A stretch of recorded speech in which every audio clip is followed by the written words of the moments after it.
मंजर से ओहे चेहरे बदल गए।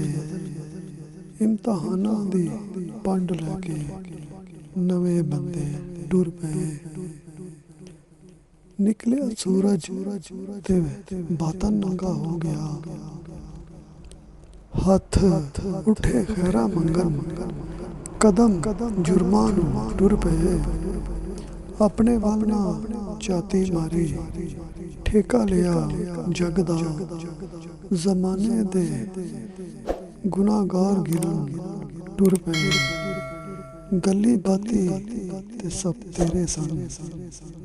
आई मुश्किल ते सब बहाने बना के टुर पे। छड़ दिता जग ते हथ सी तकदीर हथ। छड़ दिता जग ते हथ सी तकदीर हथ। मुहाफिज़े तकदीर फिर नाल नाल टुर पे। मंजर से ओहे चेहरे बदल गए। इम्तहानां दी पंड लैके नवे बंदे टुर पे।